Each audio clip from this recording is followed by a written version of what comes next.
Right, as Bernie Sanders now seizes the frontrunner status in the Democratic primary, he recently picked up the endorsement of New York City Mayor, I call him Comrade Bill de Blasio. I'm not going to say it when he's not here and not say it to him. He's sitting right here. Anyway, he joins us live tonight to discuss the Sanders campaign, de Blasio's predecessor, Mayor Mike Bloomberg, and the state of the Democratic Party.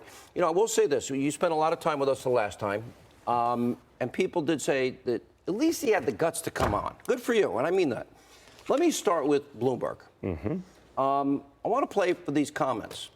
I know you're against stop and frisk. Yep. Okay. I would argue higher concentration of crime, more police resources. It's about people, but that's not how he defined it. Let's play his own words. 95% of your murders and murderers and murder victims fit one MO. You can just take the description, Xerox it, and pass it out to all the cops. They are male, minorities, 15 to 25. That's true in New York, it's true in virtually every city in the country. And that's where the real crime is. It's one of the unintended consequences is people say, oh my God, you are arresting kids for marijuana that are all minorities. Yes, that's true. Why? Because we put all the cops in the minority neighborhoods. Yes, that's true. Why do we do it? Because that's where all the crime is. And the way you get the guns out of the kids' hands is to throw them against the wall and frisk them. You followed him. Mayor of New York. Is that racist to you? Oh, sure. Sean, look, thank you for playing that for your millions of viewers, because now more people are going to get to see who Mike Bloomberg really is. That policy divided police and community. I don't even think it's the policy. If there's a higher concentration of crime in this part of town, you put more police resources. He's saying all crime, only minorities, only arresting minorities. Yeah, but look because that's where all the crime is. That's not true. He's totally out of touch with the people of his own city when he says that. It's derogatory, it's unfair, it's not truthful. But on top of that, what happened? It made it harder for police and community to communicate and be on the same page. It created tons of pain for parents, grandparents trying to bring up their kids the right way. Look, if you were stopped, you're a law-abiding guy your whole life.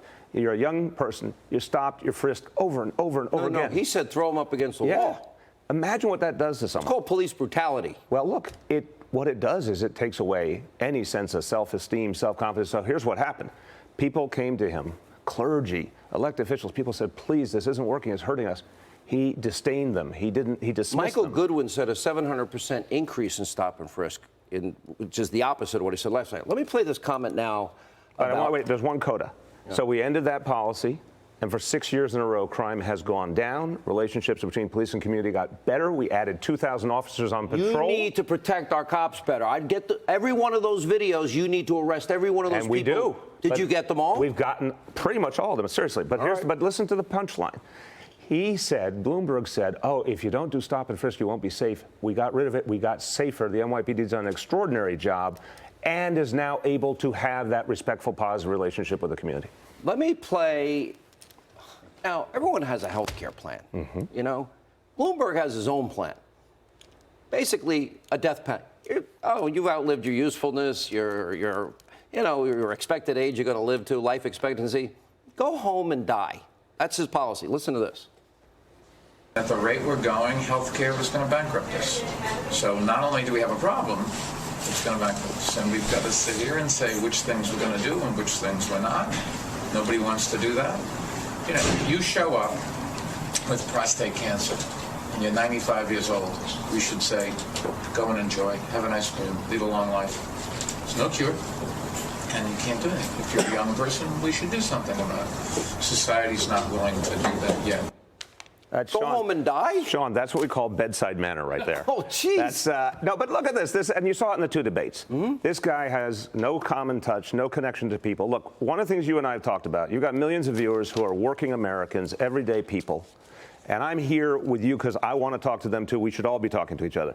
But when you watch Michael Bloomberg on that debate stage, he's got no clue what everyday people are going through. He doesn't care to know. When he was mayor here, if you tried to talk about what's happening in the neighborhood, what was happening to everyday people, all he could think about was that elite he comes from.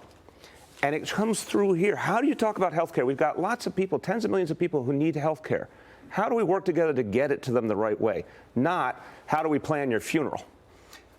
That was shocking to me. But what's interesting about this, and the reason I'm asking you first about him, is you're not supporting him. Boy, you're supporting Bernie Sanders.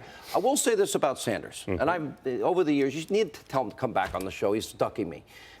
But at least he believes this crap. I mean, he is sincere. This guy supported stop and frisk for 12 years, 7 years when you were mayor, and then says, oh, I'm running for president. African Americans may not like this, and starts with the crocodile tears. You agree that's phony? 100%. If he were not running for president right now, we still wouldn't have that apology. Exactly. But what you said about Bernie Sanders is right. And working people get this about Bernie. It's very important. Oh, my you gosh. could disagree with him, but you don't doubt that what he is saying is the truth. You know a lot of politicians, Sean. I do. And most politicians, bluntly, you have to wonder if you're getting the real thing from them. What about his praise of Venezuela? Hold on. I'm giving you a lot of time. What about his praise of Venezuela, Cuba? He doesn't. Who honeymoons in the former Soviet Union? Would you ever? They killed millions in the former Soviet Union. Cold War. Oh, no. Cold War. That's is when he over. was there. Come on. He was there. You know when he was there? A nation that no, killed you actually millions. make a great point. The week he was there, you know who else was there? Ronald Reagan. Yeah, but he was actually telling them to, among other things, that they better point change. is it was 30 trust but verify. years ago. Peace through strength. And what actually everyday Americans are looking for, they don't want to talk about the Cold War. They want to talk about how are we going to get people health insurance? How are we going to make sure that people have a decent job and decent wages? How are we going to make sure the middle class survives? And how are we going to deal with climate change? All things where Americans You want to get believe- rid of, Bernie wants to get rid of oil and gas. Hold on. How do we survive? It's the lifeblood of the world's economy. How do we Sean, survive? and we talked about this before, but let me just make the point.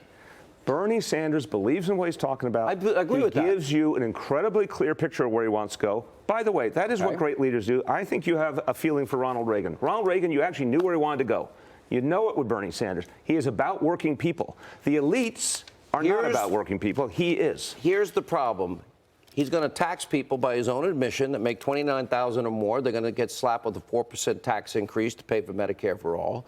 He's going to high-income earners. They're going to see a top federal rate of 52%, a hike of 15%.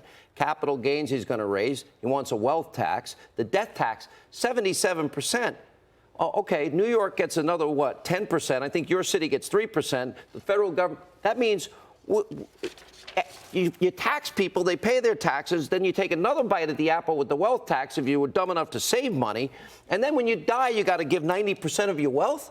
Don't you think that's legalizing stealing? No. You know what I think? No, you should have all that money. Do you know what I we should think? just hand it over to you. You know all what I you think make. unites Republicans, Democrats, independents?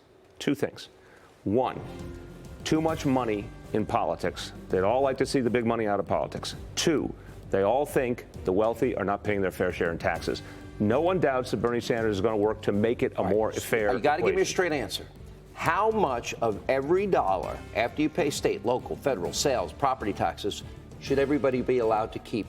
Anybody? Look, No. And the Come on, bottom give me line, a straight and answer. I'm not going to do a single number. The bottom line is Why this. not? The bottom line is this. Folks who for decades, very wealthy people. You're not answering. How very much should people be wealthy people They're who got earning that it. way, How did they get who that? got that way in large measure because of government policies that help them. It's time for people to pay their How fair much share. should every And American, Sean, regardless of how much you have, can I most keep 40 cents of every dollar? Most Republicans think the wealthy are not paying their fair share in taxes, and this is So why. you want to legalize stealing, No. and you want to And you know confiscate what? it, and then you I want to think- give it away so you build your power. I got a prediction for you. What? A lot of your viewers have a choice between Biden, Bloomberg, Bernie Sanders. A lot of your viewers who are Democrats, a lot of your viewers are labor union members.